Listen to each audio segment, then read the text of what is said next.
Busquen conmigo por favor en sus Biblias. ¿Todos tienen la Biblia? ¿Quién no tiene Biblia?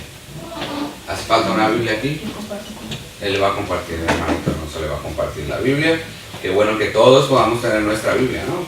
Con la Biblia es que realmente podemos conocer al Señor. Y vamos a mirar ahí el capítulo 6 de Isaías. Isaías capítulo 6. Y vamos a mirar un pasaje muy interesante en donde vemos la visión y el llamamiento de Isaías. Visión y llamamiento de Isaías. Si ustedes tienen esas Biblias que tienen ese título que yo acabo de leer ahí en letra negrita, se dice, o visión y llamamiento de Isaías. Recuerden que ese título que está ahí no es de inspiración bíblica. Ese título es añadido. Sin embargo, por lo general son muy acertados, pero es bueno saber eso. Ese título no es la palabra de Dios. Me describe lo que va a pasar allí, y muchos de los pasajes, esos títulos nos ayudan a veces a buscar lo que estamos tratando de encontrar. Sin embargo, no es inspirado de la palabra de Dios. En los Salmos, por ejemplo, los Salmos, ¿se acuerdan que ayer ustedes estaban allí? ¿Quién estaba ayer allí? ¿Y cómo se llamaban los salmos que yo leí? Los 15 salmos que leímos. Progresivos. O cántico gradual. Cántico gradual. En cambio, ese que dice cántico gradual ahí, ese sí era inspirado de la palabra de Dios. Algunos salmos tienen unos títulos, esos aparecen así en letra más oscura, no es inspirado de la palabra de Dios. Pero cuando, por ejemplo, dice al músico principal, Salmo de David, esa parte sí ya es del Salmo, es del versículo 1. A veces lo pasamos y no lo leemos como si fuera el Salmo, pero sí es. Bueno, aquí en el libro de Isaías, entonces, capítulo 6, ¿ya lo tienen todos? Amén. Bueno, vamos a leer ahí. Dice: en el año que murió el rey Uzías, vi yo al Señor sentado sobre un trono alto y sublime, y sus faldas llenaban el templo. Por encima de él había serafines. Cada uno tenía 6 alas, con 2 cubrían sus rostros, con 2 cubrían sus pies, y con 2 volaban. Y el uno al otro daba voces diciendo: Santo, Santo, Santo, Jehová de los ejércitos, toda la tierra está llena de su gloria. Y los quiciales de las puertas se estremecieron con la voz del que clamaba, y la casa se llenó de humo. Entonces dije: ay de mí, que soy muerto, porque siendo hombre inmundo de labios y habitando en medio de pueblo que tiene labios inmundos, han visto mis ojos al Rey Jehová de los ejércitos. Y voló hacia mí uno de los serafines, teniendo en su mano un carbón encendido, tomado del altar con unas tenazas. Y tocando con él sobre mi boca, dijo: he aquí, que esto tocó tus labios, y es quitada tu culpa, y limpio tu pecado. Después oí la voz del Señor que decía: ¿a quién enviaré? ¿Y quién irá por nosotros? Entonces respondí yo: heme aquí, envíame a mí. Vamos a orar. Señor, te agradecemos, Padre, por este tiempo que tenemos, Señor. Gracias, Padre, por cada uno de estos jóvenes que nos acompaña hoy, cada uno de las familias, Señor, que decidieron venir hoy a tu casa, Señor, venir hoy a escuchar tu palabra, venir hoy, Señor, a gozar, Padre, del privilegio de poder estar reunidos, congregados en tu nombre. Te pido, Señor, que bendigas tu palabra, que sea de bendición para cada uno de nosotros, que podamos, Señor, mirar en ella atentamente, poder encontrar, Padre, lo que tú tienes para cada uno de nosotros. Te pido que bendigas a cada uno de estos jóvenes, Señor, para que ellos puedan recibir tu palabra, que tengan un corazón dispuesto, abierto, Señor, para ser bendecidos, que tengan el deseo, Señor, de mirar hacia ti continuamente, que tengan el deseo de buscar de ti, de buscar estar siendo de bendición para sus familias, de bendición para la iglesia, Señor, siempre diligentes, siempre con el deseo de servir, Padre. Si alguno, Señor, está atravesando por dificultades, Padre, yo te pido en esta mañana que tú estés hablando directamente a cada uno de ellos. Si alguno está en desánimo, Señor, te pido, Padre, para que lo toques y lo levantes, Señor. Si alguno está sintiendo rebeldía por las cosas de la palabra de Dios, Señor, de tu palabra, de tu casa, Señor, que tú también lo guíes, Padre, para que pueda tener un espíritu de mansedumbre, para que pueda humillarse ante ti, Señor. Padre, reconocemos, Señor, en cada uno de estos jóvenes, Padre, tu obra maravillosa, Señor, de tenerlos aquí, Padre, y te doy gracias, Señor, que ellos en esta mañana pueden tener la oportunidad de escuchar tu palabra y aprender de ella. Te ruego que los bendigas en el nombre de Jesucristo. Amén. Amén. Muy bien, entonces tenemos a Isaías. Dice el primer versículo: en el año que murió el rey Uzías, vi yo al Señor sentado sobre un trono alto y sublime, y sus faldas llenaban el templo. Entonces murió el rey Usías y Isaías estuvo como profeta durante 4 reyes. Ustedes lo miran ahí en el capítulo 1. Estuvo durante Usías, Jotam, Acaz y Ezequías, reyes de Judá. Así que la labor del profeta Isaías fue extensa.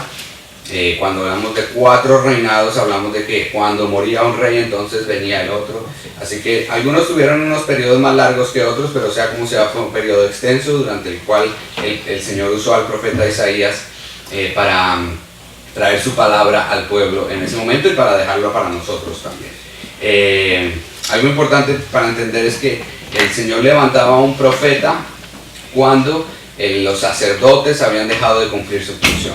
Cuando realmente los sacerdotes y levitas que tenían que hacer todos los ritos de ceremonias en el templo, pero que también tenían que enseñarle al pueblo la ley de Dios, lo habían dejado de hacer y por eso el pueblo caía en pecado. Y en ese momento el Señor levantaba a un profeta para que trajera la palabra del Señor, para que hablara al pueblo, para que los redarguyera de pecado, para que les dijera cuál era el camino que el Señor quería que ellos tomaran. Decíamos entonces que el trabajo de Isaías fue extenso y el mismo libro de Isaías tiene ¿cuántos capítulos? Es fácil acordarse. ¿Cuántos libros tiene la Biblia? 66. ¿Y cuántos capítulos tiene Isaías? 66. 66. Los mismos de la Biblia, Isaías tiene los mismos capítulos, 66 capítulos. Y por eso es considerado entonces uno de los profetas, ¿cómo se llama? Mayores, profetas mayores, porque no porque fuera más viejito que los otros, no porque fuera más importante que los otros, sin embargo, simplemente porque su obra fue más extensa, su trabajo fue durante más tiempo, y él profetizó en Judá, y Judá era el reino del sur. Si ustedes recuerdan, en el comienzo era una sola nación, con sus 12 tribus repartidos por territorios. Cuando el rey David reinaba, por ejemplo, era todavía solamente, cuando Salomón reinaba era solamente uno, pero después de Salomón se dividió el reino en 2, y en el norte quedó Israel con capital Samaria, y en el sur quedó Judá con capital Jerusalén. Y es allí en Judá y en Jerusalén donde estaba el templo, donde se continuó teniendo esa importancia de adorar al Señor de la manera correcta. Aunque algunos reyes se desviaron, permitieron que el pueblo se desviara, siempre estaba ahí el templo y siempre siguió adelante ese servicio al Señor, mientras que en el reino de Israel hubo adoración falsa constantemente. Los reyes permitían adoración a los Baales, a los cultos en los altares, en lugares altos y todas estas cosas. Entonces allí en Judá estaba el templo. Y esto es importante porque si ustedes leen el versículo 1, dice: en el año que murió el rey Usías, vi yo al Señor sentado sobre un trono alto y sublime, y sus faldas llenaban el templo. ¿Dónde estaba Isaías cuando recibió esa visión? ¿Sí? En el templo, correcto. Porque dice que ahí sus faldas llenaban el templo. Entonces Isaías estaba en el templo cuando recibió la visión. Isaías era un hombre que buscaba al Señor. Isaías era una persona que buscaba al Señor. Ese es el primer punto para que nosotros miremos hoy. La visión que vamos a ver, que ya la leímos, muestra al Señor en su trono. Porque dice allí que vi yo al Señor sentado sobre un trono. Entonces Isaías ve el trono. Ve al Señor allí sentado. No nos podemos imaginar cómo lo vio realmente. Él lo describe de alguna manera, pero para nosotros es imposible imaginarnos eso. Sin embargo, Isaías permanece en el templo. Él permanece en el mismo lugar en donde él estaba. Así que ve al Señor, ve su trono, pero él todavía es consciente del lugar en donde se encuentra. No es que Isaías entró en un sueño profundo y fue llevado hasta el trono de Dios. No fue que Isaías entró en un estado de éxtasis, que es como si estuviera aquí y de pronto se le ponen los ojos blancos y empieza a ver visiones así. No, él estaba en el templo, estaba consciente de lo que estaba pasando a su alrededor y además ve el trono de Dios. Un privilegio exclusivo para un hombre como Isaías. Hoy en día eso no va a pasar con ninguno de nosotros. El Señor ya se ha revelado completamente, nos ha dejado su palabra, 66 libros. Ya podemos encontrar toda la revelación de Dios por medio de su palabra. No necesitamos una visión de Dios. El Señor no se le va a aparecer a nadie para decirle nada nuevo, porque ya lo que el Señor tenía que decir ya lo dijo. Así que por eso decía yo, ni siquiera nos imaginamos cómo era eso. Sin embargo, cada uno de nosotros está pensando ahí, estábamos en el templo y de pronto ve el trono, entonces uno como que dice, tocará pasar por encima del techo, ¿cierto? Tocará que se habla de alguna manera de eso. Y más o menos eso fue lo que pasó, ¿no? Pero entonces Isaías permaneció ahí en el templo y podía ver el trono. Y tenemos que entender entonces que, y este es un primer punto para nosotros, aplicarlo en nuestra vida, el Señor se comunica con aquellos que le buscan, con aquellos que están buscando de Él. Es natural que una persona que busca al Señor desee estar en su casa. Ese templo en donde estaba Isaías hoy es el lugar donde nosotros nos congregamos, con unas diferencias, pero se llama la casa de Dios, el lugar donde venimos a buscar del Señor. Isaías estaba en el templo y el Señor se comunica con él, para que nosotros podamos entender mejor cuál es el plan de Dios para cada uno de nosotros. No hay otro lugar mejor que estar en la casa de Dios. No hay un mejor lugar que en el que nosotros estamos hoy aquí reunidos.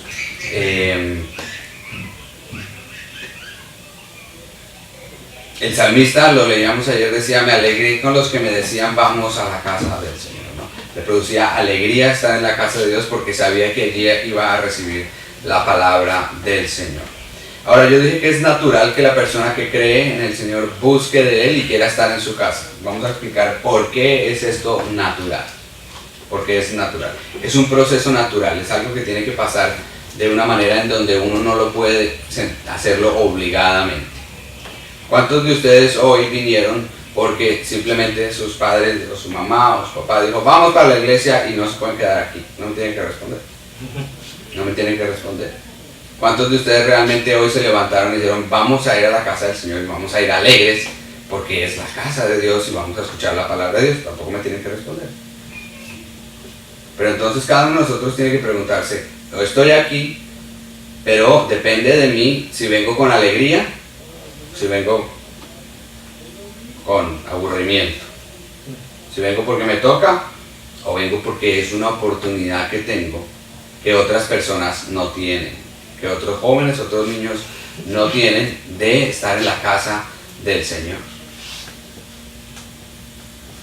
Y tenemos que aprender a valorar las bendiciones que Dios nos da. El hecho de que estemos aquí es una bendición de Dios. Cuando alguien en un momento de su vida siente la necesidad de buscar al Señor, empieza a preguntarse cosas, quizá empieza a ver algo, puede leer algo, puede ver algo en la radio, quizá puede escuchar acerca de Dios, puede que escuche a alguien que le hable acerca de la palabra de Dios, pero finalmente todo eso le va a guiar hacia un lugar específico que es la casa de Dios.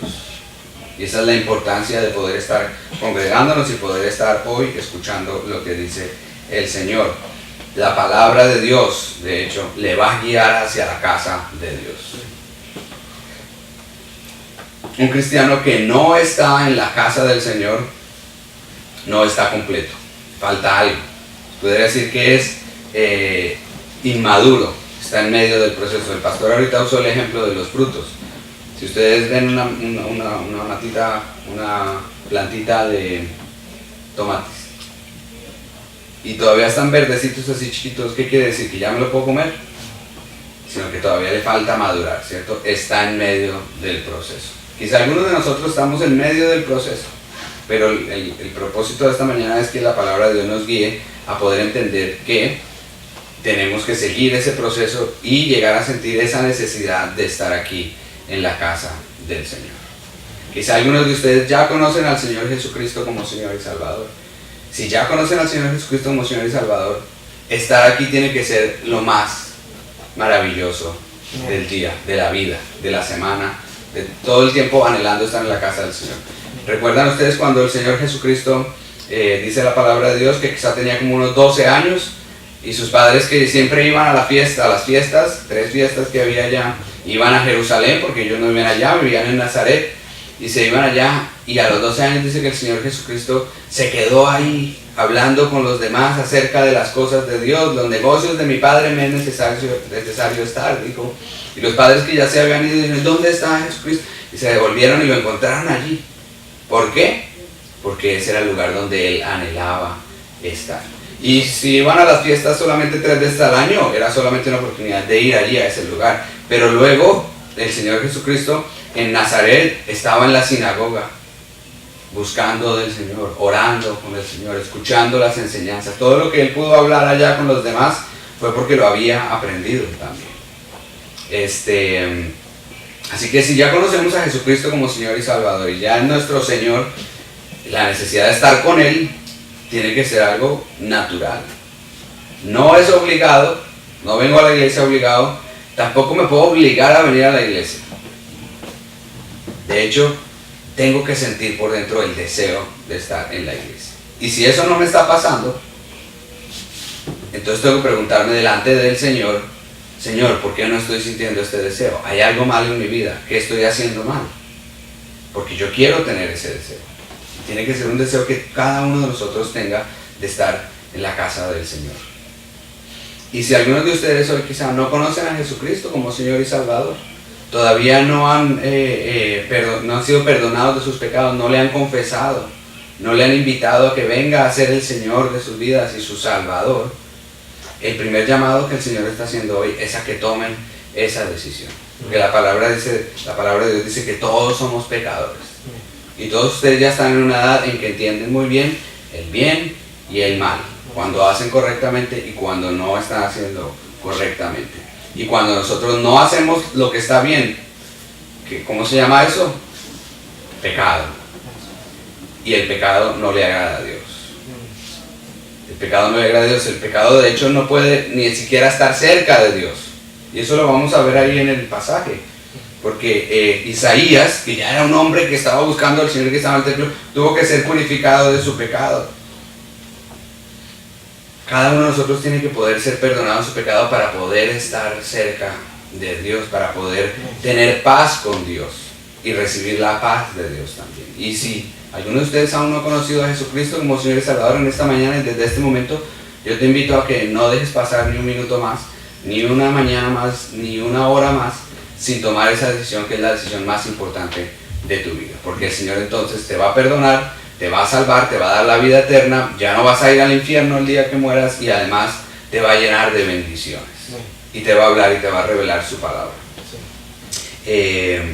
Cuando vemos ahí entonces, ya viendo lo que es la visión que recibió Isaías, dice en el versículo 2, por encima de él había serafines, cada uno tenía 6 alas, con 2 cubrían sus rostros, con 2 cubrían sus pies y con 2 volaban. Y el uno al otro daba voces diciendo, Santo, Santo, Santo, Jehová de los ejércitos, toda la tierra está llena de su gloria. Y los quiciales de la puerta se estremecían con la voz del que clamaba y la casa se llenó de humo. Ese versículo 4 que acabamos de mirar ahí, nuevamente nos afirma que Isaías estaba en el templo, ¿no? Porque dice los quiciales de las puertas, eso se refiere al marco de la puerta. Dice que se estremecían así y con la voz que clamaba, y la casa, se refiere al templo nuevamente, el lugar donde él estaba, se llenó de humo. Ustedes salieron esta mañana y vieron cómo estaba como con neblina, ¿no? Estaba todo así, yo me imagino que algo así pasó, como que se llenó de esa neblina, él dice ahí humo. Y entonces vemos esa visión particular que él ve, ¿no? Ya había visto entonces al Señor sentado sobre su trono, en el versículo 1 lo vimos, ¿no? Y yo al Señor sentado sobre un trono alto y sublime y sus faldas llenaban el templo. El trono entonces era alto, porque está hablando acerca de la morada del Señor, de los cielos, su habitación en los cielos, ¿no? Un trono alto y sublime. Esa palabra sublime quiere decir algo extraordinariamente bello y excepcional. Esa palabra le sirve a Isaías ahí para resumir toda esa belleza que él veía, pero que no podía describir de ninguna manera, y como dije, y para nosotros no la podemos realmente imaginar muy bien. Algo extraordinariamente bello y excepcional, y la presencia del Señor llenaba el templo.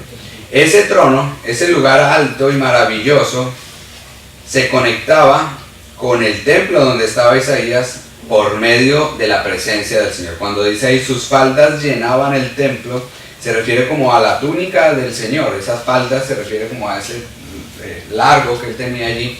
Pero realmente lo que estamos viendo es que el trono de Dios que está en los cielos se conecta con el templo en donde está Isaías por medio de la presencia del Señor. Así que lo que vio Isaías ahí era algo maravilloso, extraordinario, que nuestros ojos no van a ver así como nosotros somos, pero que realmente es algo que está pasando aquí en este momento. Sin que se rompan los cielos, ni que se llene la casa de humo, ni se mueva todo, la presencia del Señor está aquí con nosotros. Eso es lo que Él promete. Cuando 2 o 3 se congregan en mi nombre, yo estoy ahí con ellos. Y si la presencia del Señor está aquí con nosotros, estamos en un lugar sagrado, en un lugar maravilloso, extraordinario. Y realmente sabemos que el Señor está aquí con nosotros. Y algo más para agregar a eso, no solamente está Él por ahí, como si estuviera, está mirando el corazón de cada uno de nosotros. Está mirando lo que estamos pensando ahora, si estamos realmente escuchando el mensaje, si estamos pensando en el juego que vamos a jugar, o lo que jugamos ayer, o si estamos realmente escuchando su voz en esta mañana. Él puede ver tu corazón, puede conocer tus pensamientos, y mucho más que eso, Él quiere tu corazón, quiere realmente bendecir tu corazón, y quiere que todo tu corazón esté anhelando escuchar su palabra.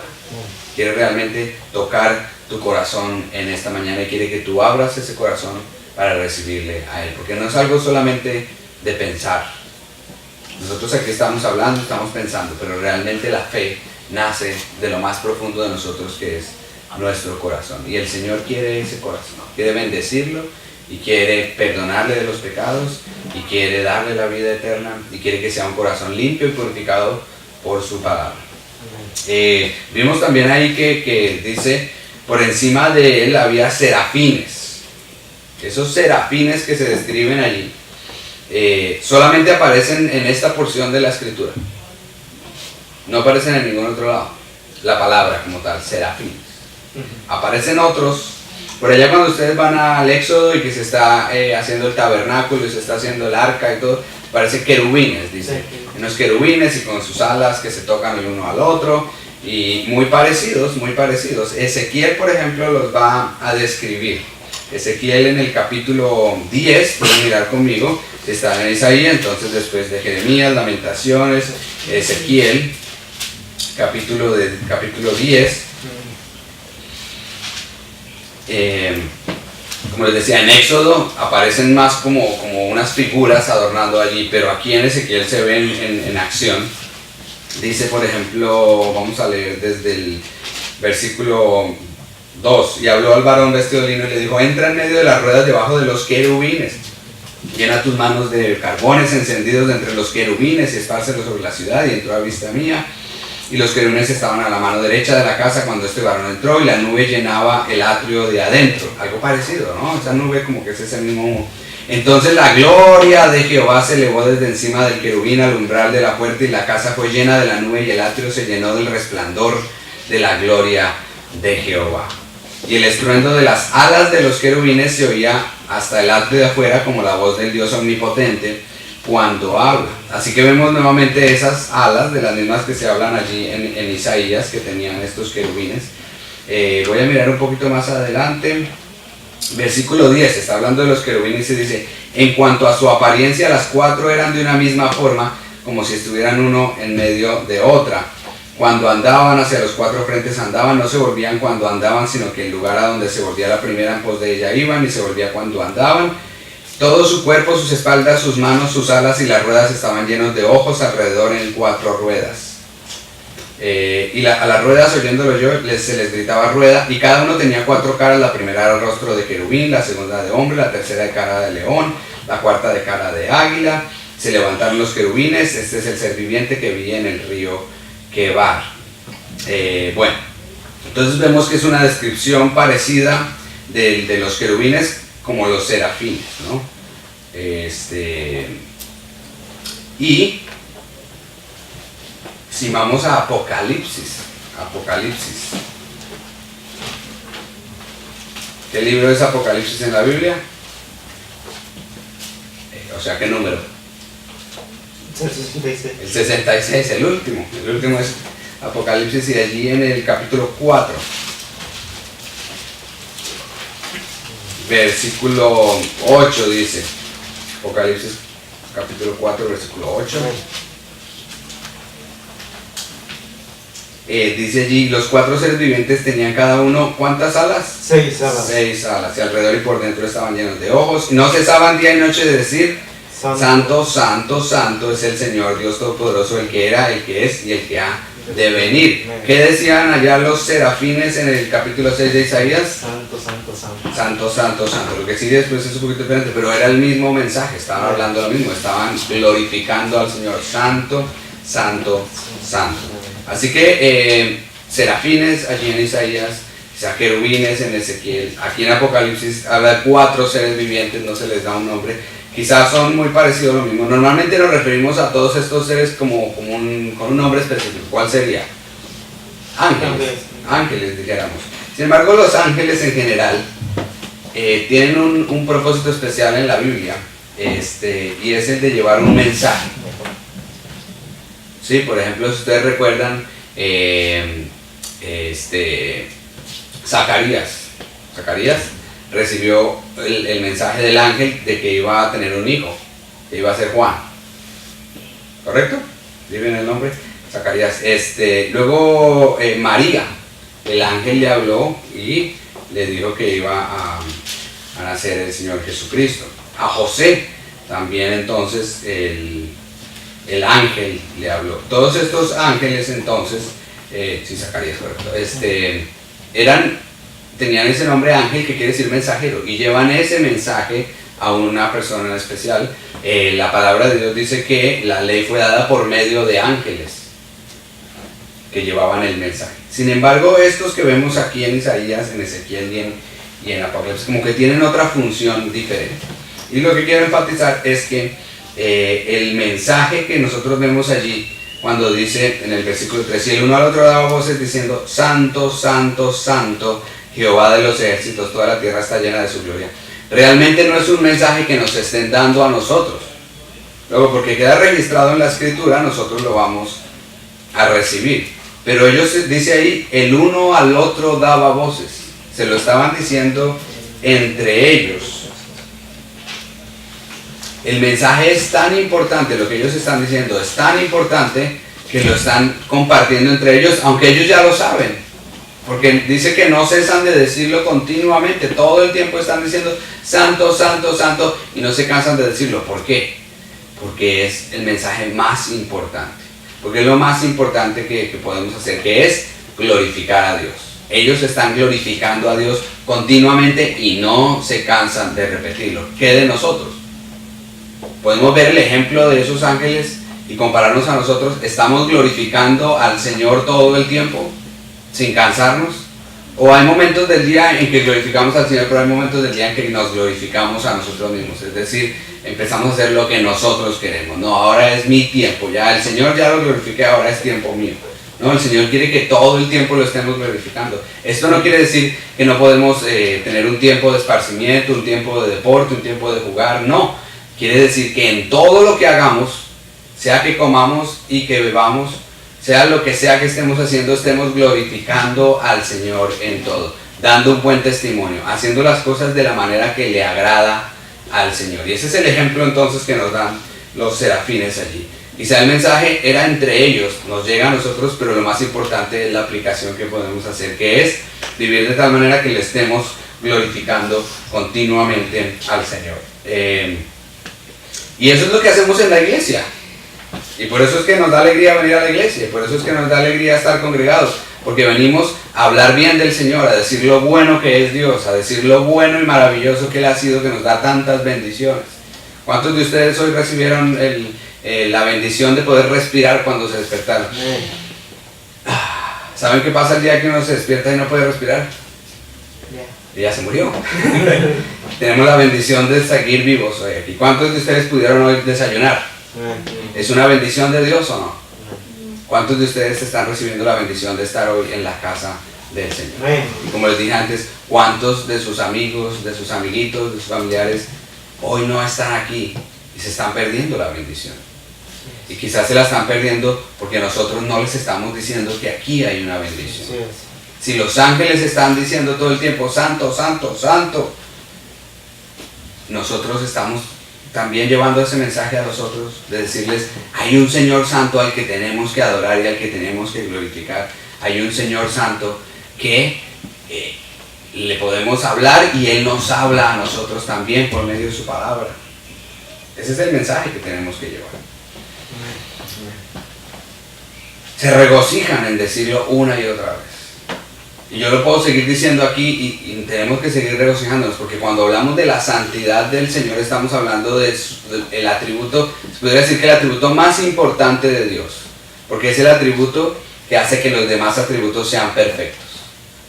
Santo, y dicen 3 veces, ¿no? En el lenguaje de la Biblia, cuando algo se dice 3 veces, quiere decir que es muy importante. Santo, santo, santo. Hoy hay otro ejemplo, por ejemplo, el Señor Jesucristo dice, de cierto os digo. Cuando decía de cierto os digo, quería decir, esto es muy importante. Cuando mamá o el papá repiten algo, te lo vuelvo a repetir, te lo dije, es porque es importante, hay que prestar atención, ¿no? El Señor tiene varios atributos. Por ejemplo, uno de los atributos, ¿cuáles son los atributos del Señor? Uno de sus atributos, Él es ¿qué? Omnipotente, por ejemplo. Omnipresente. Esa palabra omni quiere decir todo, ¿cierto? Entonces, todopoderoso, sabe todas las cosas y está en todos los lugares. Ahora, imagínense que el Señor tiene esos atributos, está en todos los lugares, es todopoderoso, pero que le falta santidad. Tendríamos a un Dios que no sería perfecto, porque le faltaría la santidad. En cambio, Él no es solamente santo, es santo, santo, santo, absolutamente perfecto. No hay nada de mal en Él. Ahora, si en el otro lado, por ejemplo, miramos a Satanás. Satanás, no santo, no santo, no santo. Le falta toda la santidad, solamente hay maldad en él, se halló maldad en él, ha sido homicida desde el principio, mentiroso. Y sabemos que Satanás tiene también, se pudiera decir, unos atributos, es decir, tiene poder. Dice la palabra de Dios que Satanás se disfraza como ángel de luz, entonces tiene un poder también, ¿no? Sí. Tiene una sagacidad, tiene una capacidad de hacer cosas, pero le falta toda la santidad. Y por eso es el enemigo de Dios y el enemigo de nosotros. Así que esto nos ayuda a entender qué tan importante es el mensaje de la santidad de Dios y cómo nosotros debemos estar buscando a ese Dios santo para que entonces Él nos santifique a nosotros. Y ahí es donde viene la parte del trabajo que Dios hace con cada uno de nosotros. Isaías estaba en el templo buscando de Él, nosotros tenemos que estar buscando del Señor para que Él haga su trabajo en mí. Cuando yo trato de hacer las cosas bien en mi propia carne y por mis propios medios, muchas veces me equivoco, caigo. Yo trato de decir, no voy a volver a hacer eso. Mi mamá me dijo que no hiciera eso, pero me dan ganas de hacerlo. Y trato de no hacerlo y al final lo hago. ¿Por qué? Porque lo estoy haciendo de mi fuerza. Pero cuando le ruego al Señor que derrame su gracia sobre mí, que sea Él el que me mande y Él el que me recuerde que no debo hacer las cosas, entonces su gracia está operando dentro de mí y me está santificando. Una vez que creemos en el Señor Jesucristo, dice que ya entramos a ser santos, porque estamos apartados. Un poquito diferente a la santidad de Dios. Estamos apartados para servir al Señor. Pero la santificación en mi vida va siendo progresiva. Cada día voy creciendo más, voy ascendiendo espiritualmente, voy creciendo para poder llegar así cada vez a superarme, cada vez a progresar, cada vez a, como decía el pastor ayer, si ustedes recuerdan, parecerme más a Él, a su imagen. Ese es el trabajo que el Señor está haciendo, pero el Señor quiere hacer ese trabajo con el que le busca a Él. Y ahí vemos entonces ese momento en donde el Señor va a santificar a Isaías, le va a trabajar en él, porque dice que él vio la visión y estaba todo asustado allí. Y entonces versículo 5 dice, entonces dije, ay de mí, que soy muerto, porque siendo hombre inmundo de labios y habitando en medio de pueblo que tiene labios inmundos, han visto mis ojos al Rey Jehová de los ejércitos. Él, en el momento en que vio al Señor, vio su hermosura de su trono, vio todas las cosas que estaban allí y no dijo, ay, qué precioso y qué importante soy yo que pude ver esta visión, sino que todo lo contrario, cuando vio al Señor, inmediatamente vio su propio pecado. Y eso es lo que pasa con nosotros. Cada vez que miramos más a la palabra de Dios, cada vez que estamos más atentamente aquí en la casa del Señor, buscando de Él, vamos viendo cuál es nuestra falla. Amén. Cada vez que uno se acerca más a Dios, va viéndose más pecador. Y Isaías inmediatamente dice, ay de mí, soy un pecador, y no puedo estar aquí frente a Dios porque soy un pecador. Y por eso es que es tan importante, absolutamente importante, entender la necesidad que nosotros tenemos de conocer a Jesucristo como Señor y Salvador. Ustedes saben que yo no los conozco, yo no sé si ustedes ya han aceptado al Señor Jesucristo, yo se los digo sin asumir nada. Si alguno aquí no ha conocido al Señor Jesucristo, está como ese Isaías ahí, ay de mí, porque el Señor está allí y yo no me puedo acercar a Él por mi pecado, es un obstáculo que está allí. Pero cuando creo en el Señor Jesucristo y me perdona mi pecado, ¿qué pasa? Tengo acceso al trono de la gracia, ya puedo llegar frente a Dios. Yo, que sigo siendo un pecador, soy justificado por la sangre de Jesucristo. Eso es lo más importante de nuestra vida.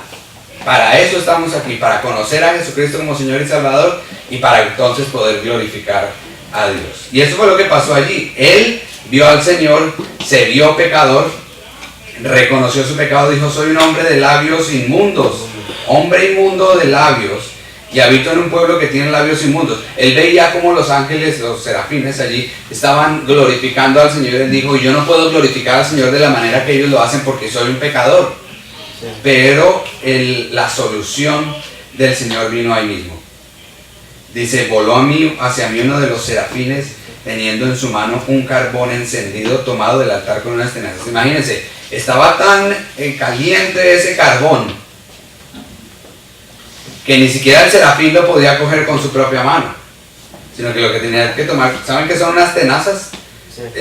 Son de hierro así largas, es como unas tijeras, así, entonces agarran el carbón, porque está tan caliente que el mismo serafín no le dijera, bueno, pues los serafines están allá en el trono de Dios, seguramente tendría el poder, pero era un carbón encendido caliente y lo toma y con las tenazas, y dice el versículo 7, y tocando con él sobre mi boca, dijo, he aquí que esto tocó tus labios, es quitada tu culpa y limpio tu pecado. El Señor lo purifica en ese momento con su santidad.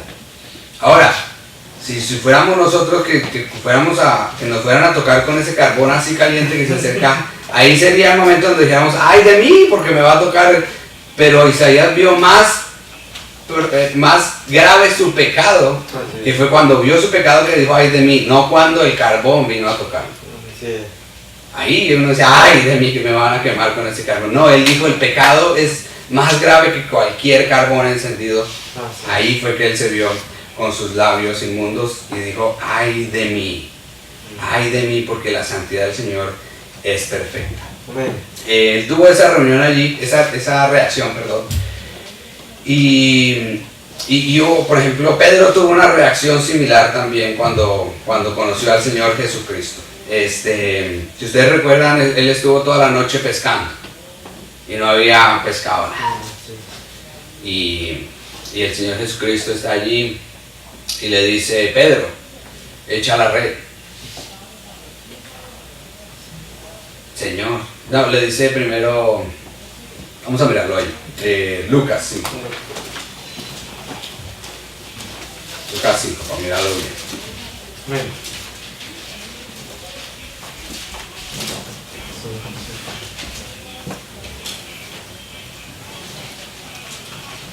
Versículo 3. Entrando en una de aquellas barcas, la cual era de Simón, le rogó que la apartase de tierra un poco y sentándose enseñaba desde la barca a la multitud. Cuando terminó de hablar, dijo a Simón, boga mar adentro y echad vuestras redes para pescar. Mire que respondiendo Simón le dijo, maestro primero. Entonces Pedro en ese momento reconocía que el Señor Jesucristo le enseñaba cosas y lo veía como un maestro. Maestro, toda la noche hemos estado trabajando y nada hemos pescado. Haz en tu palabra echarle la red. Todavía como que no le creía, ¿no? Mucho. Sí. Maestro, tú no sabes mucho de la pesca. Yo sí, yo soy pescador, pero bueno, voy a echarle en tu palabra. Bueno. Y habiéndolo hecho, encerraron gran cantidad de peces y su red se rompía. Habían trabajado toda la noche, que era el momento de pescar, pero aquí en ese momento es cuando realmente recogen la gran cantidad.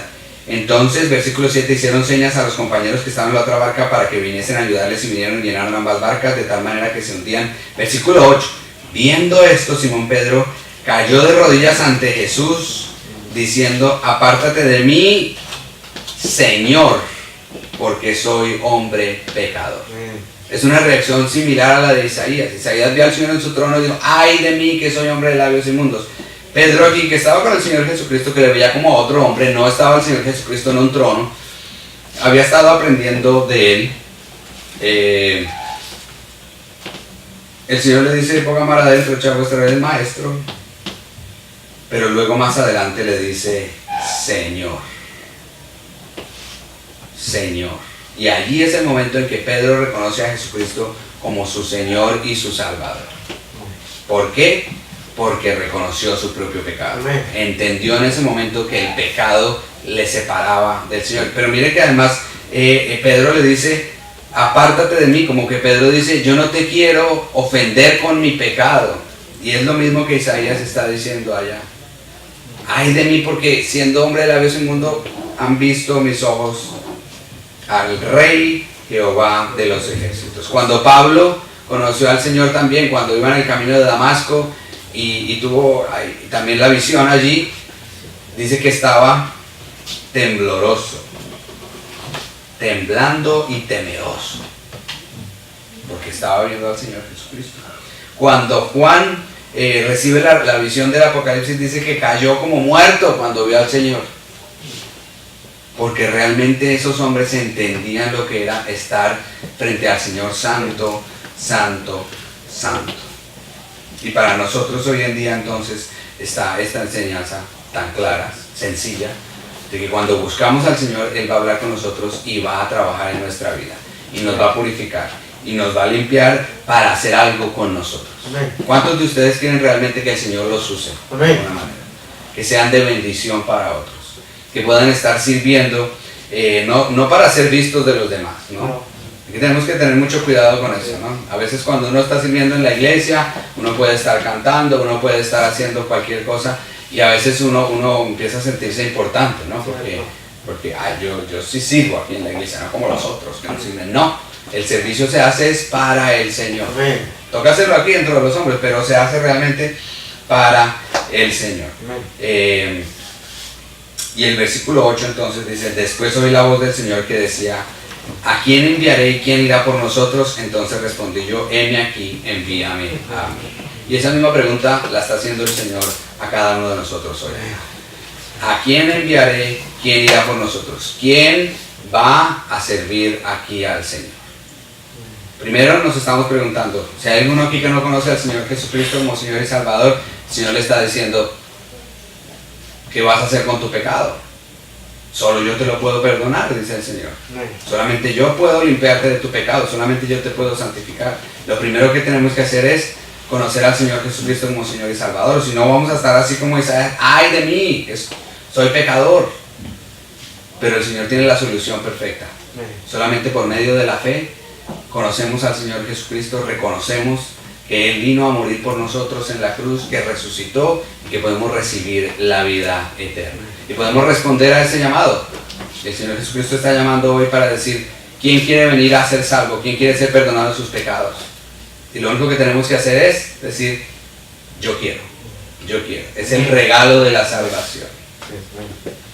Y en el segundo lugar entonces, quizá ustedes ya conocieron al Señor Jesucristo, dice, ¿y quién me va a servir? ¿Quién va a seguir en mis caminos y va a servirme a mí? ¿A quién enviaré? ¿Quién irá por nosotros? Y ahí también podemos responder nosotros, heme aquí, envíame a mí. Yo también estoy listo. Así que el Señor nos está preguntando esto y tenemos que responder. Cada uno de ustedes tiene que responder frente al Señor. Aunque ustedes son jóvenes, unos más jovencitos que los otros, delante del Señor cada uno de nosotros tiene que rendir cuentas. Así es. Y hay un momento cada día en donde tenemos que acercarnos al Señor y orar. Y en ese momento el Señor me va a hacer esa pregunta. ¿Ya creíste en Jesucristo? ¿Vas a servirme? Y ahí vamos a ver nuestro pecado. Tenemos que confesar el pecado para que el Señor nos perdone y nos limpie. Y tenemos que responder ante Dios. Aunque uno quiera esconderse de la presencia, si quiera huir de la presencia del Señor como Jonás, no vas a poder, porque el Señor va a estar ahí preguntándote y hablando a tu corazón. Vamos a orar. Señor, te agradecemos, Padre, por bendecirnos esta mañana con tu palabra, bendecirnos, Señor, mostrándonos, Padre, lo que es el verdadero hombre que busca de ti. Señor, aquí hay jóvenes, varones, jovencitas, niños, niñas, Señor, que están hoy aquí, Señor, no por una casualidad o coincidencia, sino porque tú querías que estuvieran aquí, Señor, para escuchar tu palabra. Te estamos rogando en esta mañana que ellos puedan responder a esas preguntas ante ti, Señor, y solamente ante ti, Padre.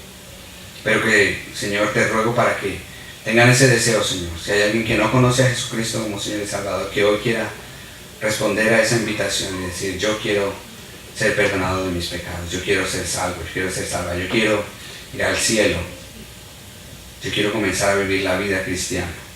Y para aquellos que ya han estado en la vida cristiana, que ya conocen al Señor Jesucristo, que puedan responder a esa pregunta de a quién te va a servir, Señor. Que puedan hacerlo, Señor, con una convicción realmente, Padre. Con el deseo, Señor, de poder glorificarte continuamente, Padre. Cada uno de nosotros somos servidores tuyos y tenemos una misión que cumplir, Padre Santo. Y te rogamos, Señor, para que tú estés tocando cada uno de nosotros y podamos responder, Señor, a esas preguntas. Quiero hacer la invitación en esta mañana. Permanecemos en actitud de oración con los ojos cerrados, las cabezas gachas. Nadie está mirando, todos estamos en oración y el Señor ha hecho sus preguntas hoy aquí. Desde el primer momento, cuando Adán y Eva desobedecieron, el Señor preguntó: ¿dónde estás? Y el Señor te está preguntando hoy a ti también: ¿dónde estás? ¿Dónde estás espiritualmente? El Señor está preguntando hoy aquí: ¿ya has conocido al Señor Jesucristo como Señor y Salvador? Si hay alguien aquí que aún no ha conocido a Jesucristo, yo quisiera orar por ti en esta mañana. Solamente quiero saber, y pueden levantar su mano. Si ya conocieron al Señor Jesucristo, por favor levanten su mano. Si usted puede decir: yo ya soy salvo, ya he conocido al Señor Jesucristo. Amén, amén, amén. Varias manos, varias manos. Hay algunos que no han levantado su mano. Pueden bajar las manos ya. Hay algunos que no han levantado su mano, que no pueden decir que ya han conocido al Señor Jesucristo. El Señor te está preguntando hoy: ¿qué vas a hacer con tu pecado? ¿Qué vas a hacer con esa carga? Necesitas ser perdonado. Necesitas poder estar a cuentas con el Señor. Necesitas poder ser limpiado de tu pecado. Y el Señor te está preguntando hoy: ¿quieres conocer al Señor Jesucristo como tu Señor y Salvador? ¿Y algunos de ustedes que quizá no levantaron su mano?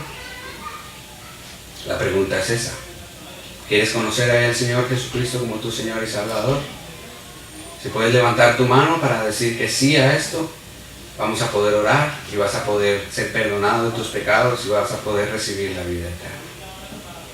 Alguien que diga: yo quiero conocer al Señor Jesucristo como Señor y Salvador. Amén, amén. 2 manos levantadas. Vamos a orar con ellos. Pueden bajarlas ya.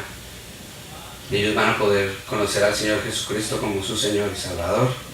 Y van a poder así entrar en el camino de la vida cristiana. Y ahora, para los que ya han creído en Jesucristo como Señor y Salvador, la pregunta entonces es: ¿van a servir al Señor? Quizá ustedes ya lo están sirviendo, pero el Señor vuelve a preguntar lo mismo hoy en día: ¿vas a seguir sirviéndome? ¿Vas a seguir haciéndolo con el corazón? Y yo quisiera orar por ustedes si quieren servir al Señor. ¿Y por qué no responder a ese llamado? Puedes levantar tu mano si tú quieres decir: me comprometo a servir al Señor. Amén, amén, amén. Quiero seguir sirviendo al Señor. Quiero estar en sus caminos. Amén, amén. Pueden bajar las manos. Señor, te pido, Padre, que bendigas a cada uno de los que están aquí, Señor. Aquellos que desean conocer al Señor Jesucristo como Señor y Salvador. Aquellos que hasta el momento no habían tomado esa decisión, Padre. Y aquellos que ya te están sirviendo y que quieren seguir adelante, yo te ruego, Padre, que tú los bendigas, Señor, y que puedan, Señor, seguir haciéndolo con convicción, haciéndolo con el deseo de agradarte solamente a ti, Padre Santo. Te ruego, Señor, que tú los bendigas y los guardes en esta mañana. Gracias por este tiempo, Padre Santo. Te rogamos, Señor, tus bendiciones. Oramos en el nombre de Jesucristo. Amén.